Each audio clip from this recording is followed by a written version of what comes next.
Hello students, स्वागत है आप सभी का आपके अपने YouTube channel Prince food education में। आज की क्लास में हम आपको बीएड थर्ड सेमेस्टर के paper second guidance and counselling निर्देशन और परामर्श के बारे में पढ़ाएंगे। निर्देशन क्या है? गाइडेंस।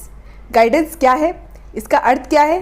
किसी एक व्यक्ति के द्वारा किसी दूसरे व्यक्ति की समस्याओं के समाधान के लिए दिया गया मार्गदर्शन या सलाह को निर्देशन कहते हैं। तो गाइडेंस किसे कहते हैं?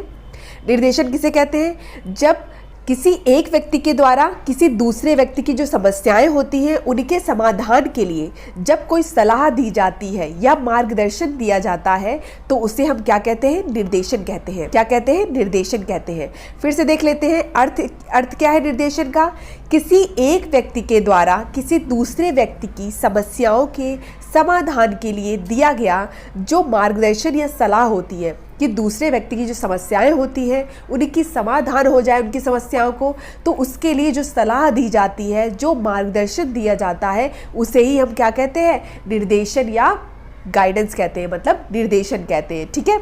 अब जोन्स के अनुसार जोन्स ने निर्देशन की क्या डेफिनेशन दी है? लक्ष्य निर्धारण करने, जीवन में सामंजस्य स्थापित करने के लिए दी जाने वाली जो सहायता होती है उसे ही निर्देशन कहते हैं। जोन्स के अनुसार लक्ष्य निर्धारण करने, जीवन में सामंजस्य स्थापित करने के लिए दी गई सहायता जो होती है वो निर्देशन है। तो जोन्स ने कहा है कि लक्ष्य निर्धारित करना हो या जीवन में सामंजस्य स्थापित करना हो, उसके लिए जो सहायता दी जाती है उसे ही क्या कहते हैं? निर्देशन कहते हैं। अब आते हैं निर्देशन के प्रकार में। पहला है वैयक्तिक निर्देशन, दूसरा है शैक्षिक निर्देशन, तीसरा है व्यावसायिक निर्देशन, चौथा है स्वास्थ्य निर्देशन, पांचवा है सामाजिक निर्देशन। हमने अभी तक निर्देशन के बारे में क्या पढ़ा कि जब कोई एक व्यक्ति जो है वो दूसरे व्यक्ति की जो समस्याएं होती हैं उनके समाधान के लिए जो दिया गया सलाह होती है, दी गई सलाह होती है, उसे ही निर्देशन कहते हैं। जोन्स ने क्या कहा कि लक्ष्य निर्धारित करना हो या जीवन में सामंजस्य स्थापित करना हो, उसके लिए जो दी जाती है सलाह, जो उसके लिए सहायता दी जाती है, उससे ही क्या कहते हैं? निर्देशन कहते हैं। क्या कहते हैं? निर्देशन। अब निर्देशन के प्रकार हमने पढ़े। क्या क्या पढ़ा? वैयक्तिक निर्देशन, शैक्षिक निर्देशन, व्यावसायिक निर्देशन, स्वास्थ्य निर्देशन और सामाजिक निर्देशन। और अब पढ़ते हैं निर्देशन देने की विधियां। तो निर्देशन देने की दो विधियां हैं, व्यक्तिगत विधि और सामूहिक विधि। कौन कौन सी है? दो, व्यक्तिगत विधि और सामूहिक विधि। नेक्स्ट पढ़ते हैं निर्देशन के उद्देश्य। तो निर्देशन के क्या क्या उद्देश्य हैं? पहला है जन्मजात क्षमताओं का विकास। पहला क्या है? जन्मजात क्षमताओं का विकास। दूसरा है वातावरण के साथ समायोजन। क्या है? वातावरण के साथ समायोजन। तीसरा है व्यवसाय या पाठ्यक्रम का चुनाव। चौथा है चहुमुखी व्यवसाय। पांचवा है सामाजिक सामंजस्य। तो निर्देशन के उद्देश्य क्या क्या हो गए? जन्मजात क्षमताओं का विकास। ठीक है। दूसरा क्या है? वातावरण के साथ समायोजन। तीसरा है व्यवसाय या पाठ्यक्रम का चुनाव।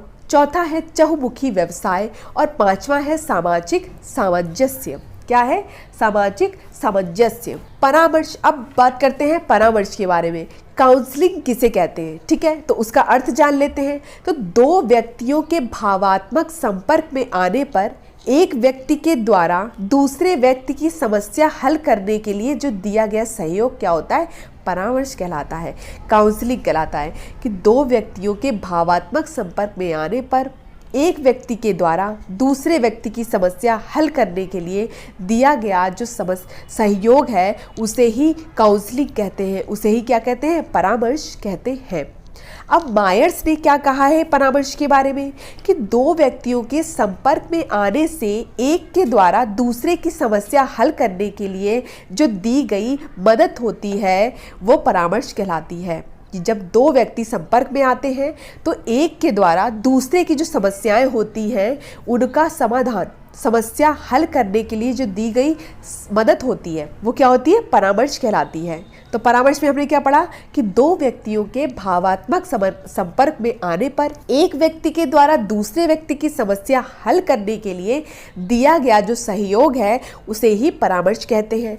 मायर्स ने क्या कहा है कि दो व्यक्तियों के संपर्क में आने से एक के द्वारा दूसरे की समस्या हल करने के लिए दी गई जो मदद है वो क्या है, परामर्श है। अब जान लेते हैं परामर्श के प्रकार के। परामर्श के कितने प्रकार हैं ये जान लेते हैं। तो नैदानिक परामर्श क्या है, नैदानिक परामर्श। दूसरा है मनोवैज्ञानिक परामर्श। तीसरा है शैक्षिक परामर्श। चौथा है व्यवसाय परामर्श। पहला हमने क्या पढ़ा, नैदानिक परामर्श पढ़ा। दूसरा पढ़ा मनोवैज्ञानिक परामर्श पढ़ा। तीसरा है शैक्षिक परामर्श और चौथा है व्यवसाय परामर्श। ठीक है, अब परामर्श के उद्देश्य के बारे में पढ़ते हैं। तो परामर्श के उद्देश्य क्या है, समस्या हल करना। क्या है, जो समस्या दूसरे व्यक्ति को आई है उस समस्या को हल करना परामर्श का प्रथम उद्देश्य है। दूसरा क्या है, चुनौतियों के लिए तैयार करना। तीसरा है कठिनाइयों से निपटना, मतलब कठिनाइयों से निपटने के लिए उसको सलाह देना, कैसे उसको कठिनाइयों से निपटना है। ठीक है, अपनी जो समस्याएं हैं उसका कैसे सामना करना है। तो पहला था समस्या हल करना। दूसरा क्या है, चुनौतियों के लिए तैयार करना। तीसरा क्या है, कठिनाइयों से निपटना। अब परामर्श की आवश्यकता के बारे में देख लेते हैं। तो पहला है तत्काल समस्या का उपचार। परामर्श की आवश्यकता क्यों होती है कि जो हमें कोई समस्या होती है उसका तत्काल हमें निवारण चाहिए होता है, तो हम क्या करते हैं, परामर्श लेते हैं। ठीक है, तो तत्काल समस्या का उपचार करने के लिए परामर्श की आवश्यकता होती है। दूसरा है विशेष योग्यताएं। तीसरा है उत्तरदायित्व।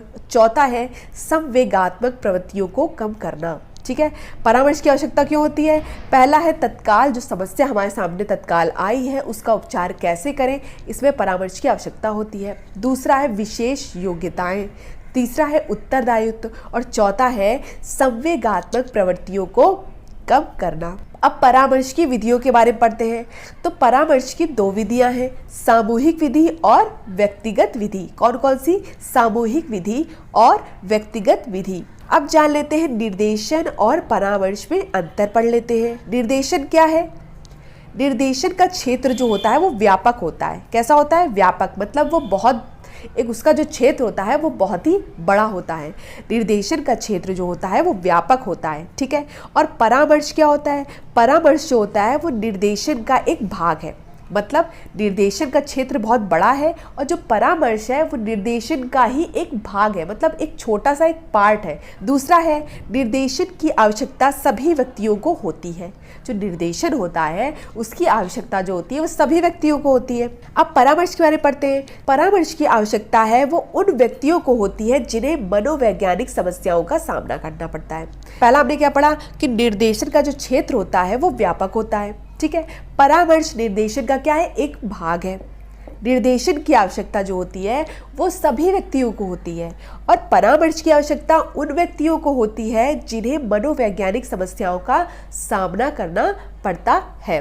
अब थर्ड पॉइंट इसका पढ़ते हैं। थर्ड पॉइंट क्या है, निर्देशन जीवन भर चलने वाली एक प्रक्रिया है। क्यों, क्योंकि इसकी आवश्यकता जो होती है वो सभी व्यक्तियों को होती है, तो यह जीवन भर चलने वाली एक प्रक्रिया है। तीसरे पॉइंट में हमने परामर्श में पढ़ा कि यह जीवन भर नहीं चलती है। इसकी आवश्यकता तब होती है जब व्यक्ति किसी समस्या से गंभीर रूप से ग्रस्त होता है। मतलब परामर्श की आवश्यकता तब होती है जब व्यक्ति क्या होता है, गंभीर समस्याओं से ग्रस्त होता है, तब हम परामर्श की आवश्यकता लेते हैं और वह जीवन भर नहीं चलती है। जब व्यक्ति गंभीर समस्याओं से पीड़ित होता है उस टाइम ही परामर्श की आवश्यकता पड़ती है। और जो निर्देशन होता है वो सभी व्यक्तियों को दिया जाता है और यह जीवन भर चलने वाली प्रक्रिया है। नेक्स्ट पॉइंट की बात करते हैं। निर्देशन व्यक्तिगत और सामूहिक दोनों प्रकार से दिया जाता है। मतलब निर्देशन जो है वह व्यक्तिगत भी दिया जाता है और सामूहिक भी दिया जाता है, वो दोनों प्रकार से दिया जाता है। जबकि परामर्श अधिकतर केवल एक व्यक्ति को ही दिया जाता है। जैसे जिस व्यक्ति को समस्या अधिक है, समस्या मनोवैज्ञानिक जो समस्या है वो बहुत ज़्यादा है, अधिक है उसको समस्या, गंभीर रूप से वो समस्या से ग्रस्त है, तो क्या है, उस व्यक्ति को ही केवल जो है वो उस व्यक्ति को ही परामर्श दिया जाएगा। लेकिन जो निर्देशन होता है वो व्यक्तिगत, मतलब एक व्यक्ति को भी दिया जा सकता है और कई व्यक्ति हैं उनके समूह को भी दिया जा सकता है।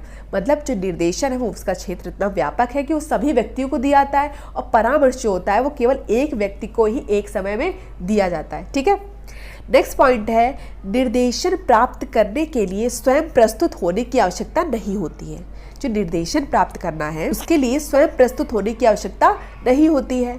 और परामर्श क्या होता है? परामर्श प्राप्त करने के लिए व्यक्ति को सामने प्रत्यक्ष रूप से उपस्थित होना पड़ता है। मतलब जिस व्यक्ति को समस्या, जो व्यक्ति समस्या से गंभीर रूप से ग्रसित है, वह व्यक्ति परामर्श प्राप्त करने के लिए प्रत्यक्ष रूप से जब उपस्थित होगा, तभी तो जो सामने वाला है उसकी समस्याओं को गहन रूप से अध्ययन कर पाएगा कि नहीं कर पाएगा। जब उसका अध्ययन कर पाएगा तभी उसकी समस्याओं का वह निवारण कर पाएगा। इसलिए परामर्श में क्या होता है कि व्यक्ति को प्रत्यक्ष रूप से उपस्थित होना पड़ता है। जबकि निर्देशन में क्या होता है, निर्देशन प्राप्त करने के लिए वो स्वयं प्रस्तुत होने की आवश्यकता नहीं है। अगर उसके निर्देशन पाना है तो जैसे मोबाइल के द्वारा प्राप्त कर सकता है कि उसने फोन कर लिया, उसने निर्देशन प्राप्त कर लिया, उसको कोई समस्या आ रही है उसने उसको प्राप्त कर लिया। ठीक है, लेकिन परामर्श के लिए जब किसी व्यक्ति को गंभीर रूप से वह ग्रसित है तो उसको वहां पे जाना पड़ेगा, उससे परामर्श लेना पड़ेगा, तभी उसकी समस्याओं का निवारण हो पाएगा। तो इस तरह से हमने इस क्लास में निर्देशन और परामर्श, गाइडेंस एंड काउंसलिंग की थ्योरी की। नेक्स्ट क्लास में हम इसके कुछ इंपॉर्टेंट क्वेश्चंस करेंगे। धन्यवाद, मिलते हैं अपनी नेक्स्ट वीडियो में।